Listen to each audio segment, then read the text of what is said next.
آپ کے علم میں یہ بات ہے کہ گزشتہ 16 سالوں سے سندھ میں ایک بدترین،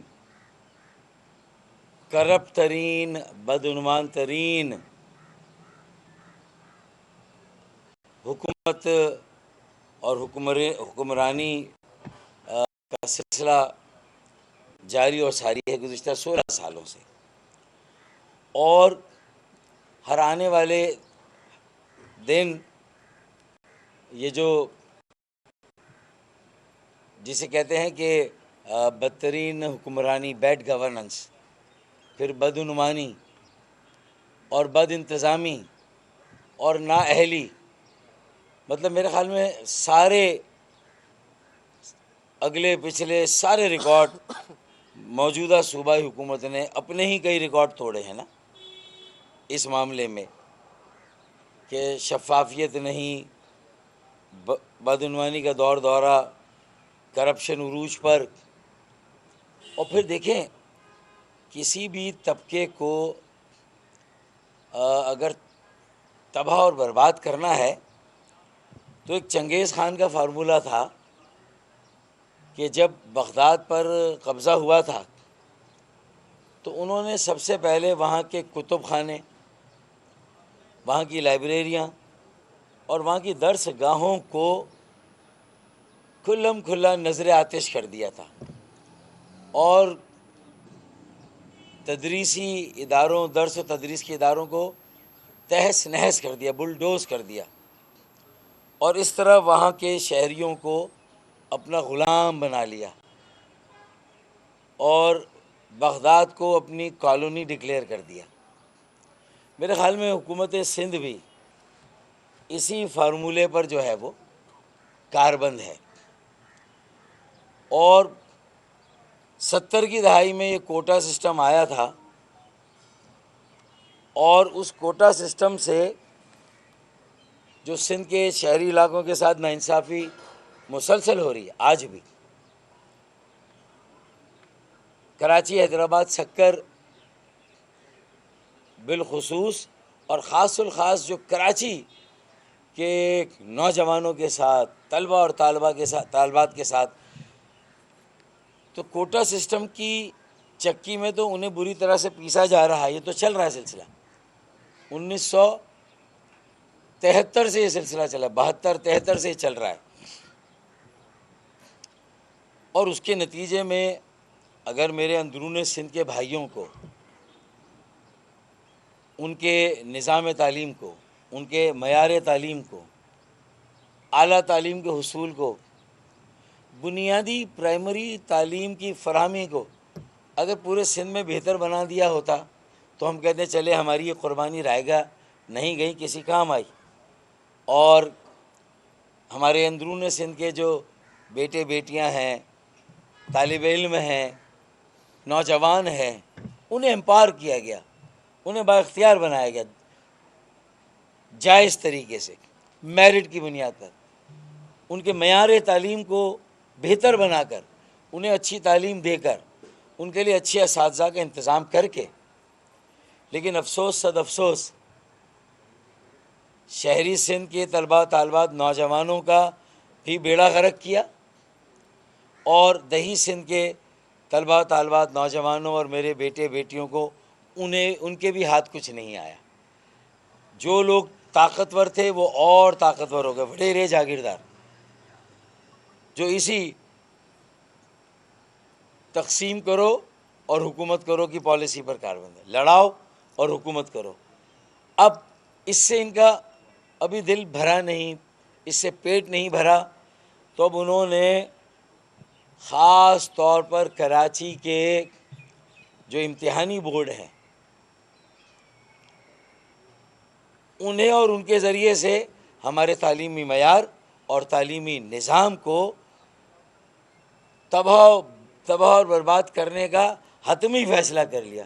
اور گزشتہ چند سالوں سے یا انٹرمیڈیٹ بورڈ سال اول یا سال دوم کے، تو آپ دیکھیں وہاں پر جس طرح کراچی کے طالب علموں کے ساتھ ظلم اور بربریت کا ایک نہ ختم ہونے والا سلسلہ شروع کیا گیا، ایک ناانصافی، اور ان کے مستقبل کو جس طرح تاریک کیا جا رہا ہے. تعلیم حاصل کرنے کے لیے کوٹا سسٹم کے بعد اب کراچی کے تعلیمی بورڈز کے ذریعے سے دروازے بند کیے جا رہے ہیں. معیار تعلیم اور نظام تعلیم کا بیڑا غرق کیا جا رہا ہے، اور ایسا منفی مقابلہ سیٹ کیا گیا ہے کہ جتنے کراچی کے میٹرک بورڈ ہو یا انٹرمیڈیٹ بورڈ، ان کے نتائج کی جو شرح ہے، پرسنٹیج ہے، اسے کم کیا جا رہا ہے.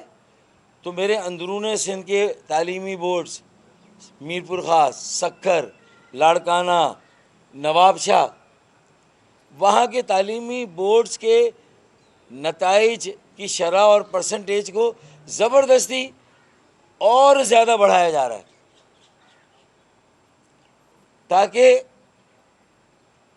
جو کراچی کی جامعات اور اعلیٰ تعلیم کے حصول کی درسگاہیں ہیں، وہاں پر بھی یہ زبردستی جو A1 گریڈ اور A گریڈ میرے اندرون سندھ کے بھائیوں بیٹوں کو دیے جا رہے ہیں.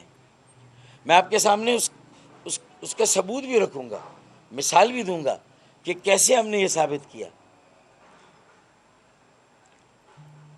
کہ ابھی حال ہی میں جو نتیجہ آیا سال اول کا انٹرمیڈیٹ کا، کراچی کے انٹرمیڈیٹ امتحانی بورڈ کے سال اول کا جو نتیجہ آیا، اس میں کراچی کے پری میڈیکل کے 33% طلبہ اور طالبات پاس ہوئے، یعنی 67% طالب علموں کو فیل کیا گیا ہے. پہلے یہ ہوتا تھا کہ بھئی A1 کم دیے، A1 کم لوگوں کو دیے، A بھی کم لوگوں کو دیے، پھر B میں گزارا کروا دیا، کیونکہ B والوں کا بھی بیچاروں کو کچھ ہونا تو ہے نہیں. پھر C والوں کی لائن لگا دی کہ بھائی نااہلی ہے. لیکن بغض دیکھیں آپ، نفرت کا لیول دیکھیں، تعصب کا لیول دیکھیں کہ 67% کو فیل کرنے میں ہی عافیت ہے، کیونکہ اب یہ 67% ریپیٹ کریں گے سارے پرچے، اس سے آمدنی ہوگی. اور جن کی پرسنٹیج خراب آئی اور جو فیل ہوئے، وہ بیچارہ ایک ایک بچے کے والدین اسکروٹینی کی فیس جمع کرائیں گے. آمدنی کے نئے سے نئے ذرائع پیدا کیے جا رہے ہیں. اچھا، پھر جب یہ بچے سپلی میں بھی بیٹھیں گے تو وہاں بھی پرچہ آؤٹ کرنے کے پیسے ان سے الگ لیے جائیں گے، پاس کرنے کے الگ لیے جائیں گے. مطلب تو کوئی حد ہوتی ہے یار. حادثے سے بڑا حادثہ یہ ہوا، لوگ رکے نہیں حادثہ دیکھ کر.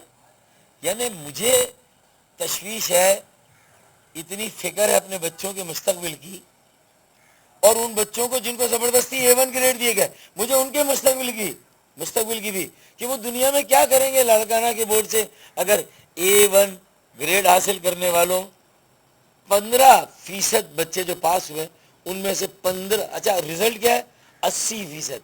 ہمارا پری میڈیکل 33% اور پری انجینئرنگ 29%، یعنی 71% بچے پری انجینئرنگ میں فیل اور 67% بچے پری میڈیکل میں فیل. اسی طرح ہیومینٹیز میں بھی 60% سے زیادہ فیل. اب یہ صاف سمجھ میں آ گیا کہ C والے B والوں کو اس لیے فیل کیا جا رہا ہے کہ وہ امتحان کی دوبارہ فیس دے اور دوبارہ بیٹھے اور ٹیوشن لے. مطلب یہ دھندے چل رہے ہیں.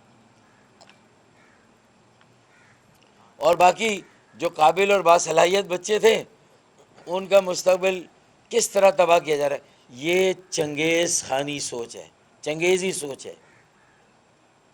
یہ ہمارے کتب خانوں، لائبریریوں، ہماری درسگاہوں کو مسمار کیا جا رہا ہے. بھائی ویسے ہی بلڈوز کر دیں نا، گرا دیں یار، سارے کالجز جامعات کو ختم کر دیں، اساتذہ کو فارغ کر دیں، اور جو ایڈہاکزم کراچی کے تعلیمی بورڈز میں قائم ہے اسے رہنے دیں.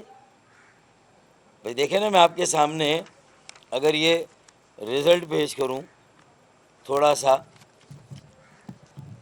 کہ